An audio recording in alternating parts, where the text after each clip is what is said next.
Allons maintenant de découvrir des outils de la conception de base, des outils de mise en forme et plus encore dans les onglets du menu du ruban.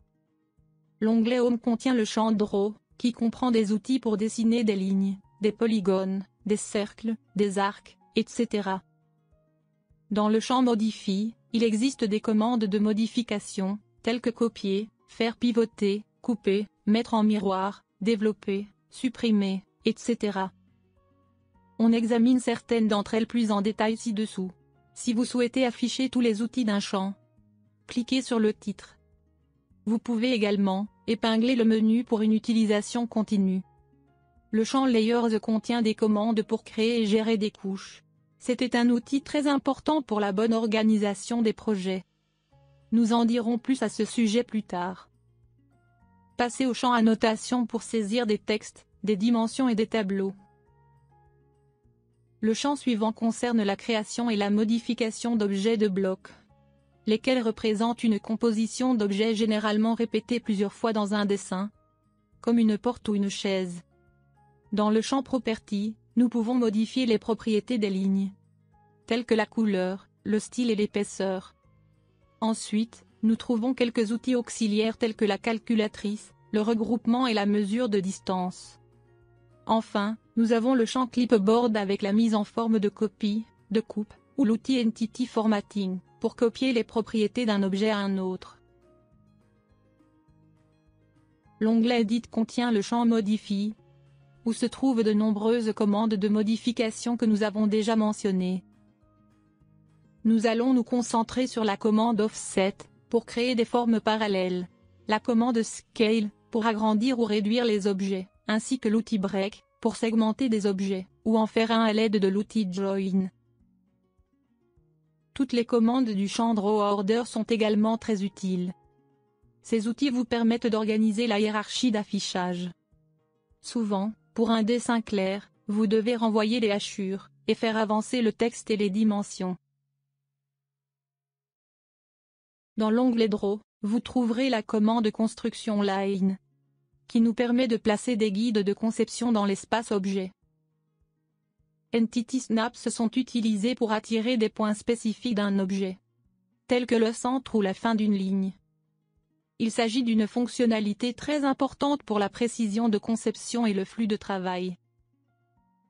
Dans le prochain tutoriel, nous analyserons le fonctionnement des Snaps Entity et découvrirons toutes les options qu'ils offrent.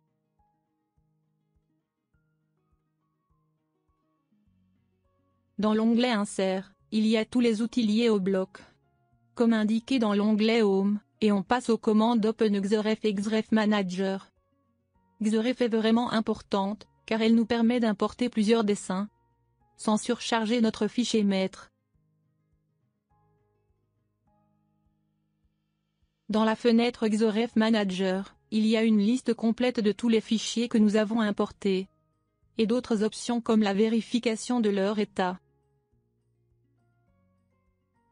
Vous pouvez trouver des commandes pour importer des fichiers dans l'interface, tels que des fichiers DXF et PDF. Dans l'onglet suivant, en plus de la saisie de texte, il contient des outils de dimensionnement plus complexes,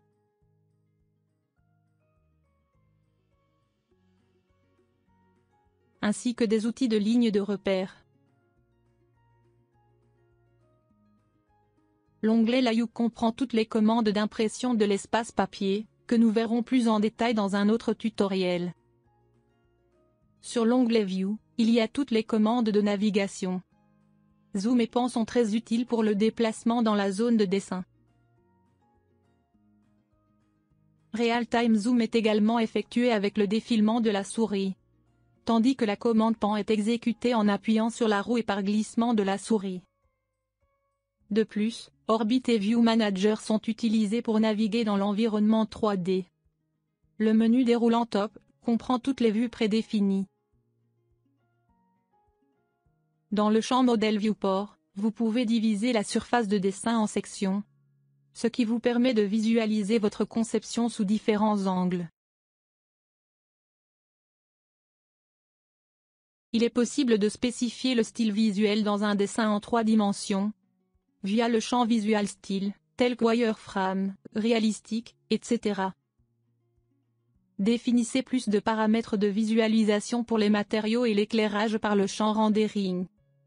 Une commande très importante est le UCS, c'est-à-dire la possibilité de modifier le système d'axe par l'utilisateur.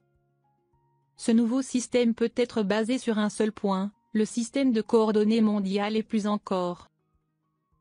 Le début du VCS est en bas à gauche de la zone de dessin, où vous pouvez voir l'icône du système de coordonnées, qui montre les directions positives de l'axe. Lorsque vous activez la commande Property, un onglet s'affiche à gauche de l'écran, où vous pouvez voir en détail toutes les propriétés actuelles d'un objet sélectionné. Un outil important de l'onglet Développer est la commande Load Application, pour importer des fichiers, Lisp. Ce sont des applications qui accélèrent les processus standards et optimisent le flux de travail. Dans l'onglet Settings, vous pouvez afficher les paramètres généraux d'un fichier à l'aide de la commande Option, ainsi que les paramètres de sélection d'objets via Sélection Settings. L'onglet Output est associé aux commandes d'exportation de fichiers, comme exporter au format PDF avec la commande Publish PDF ou imprimer et prévisualiser. La commande Page Setup Manager comprend tous les paramètres d'impression.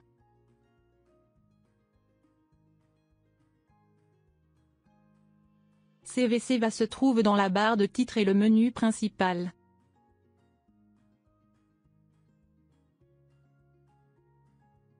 Passez à l'onglet Outils, où nous nous concentrerons principalement sur deux commandes.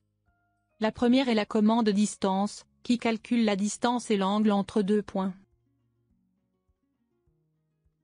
Vient ensuite la commande Area, qui calcule la zone et le périmètre des objets.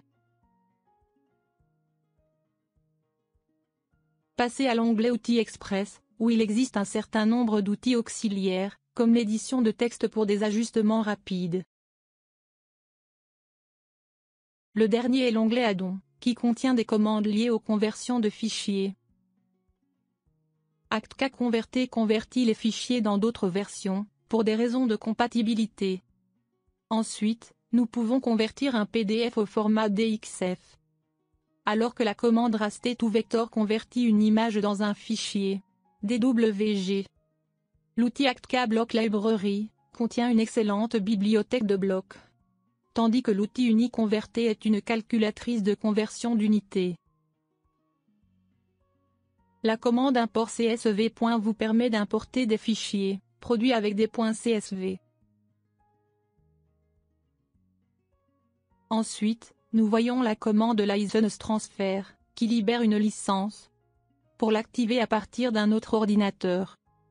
Enfin, OpenPDFNedit modifie les propriétés d'un fichier avant de l'importer et de le convertir dans un format modifiable.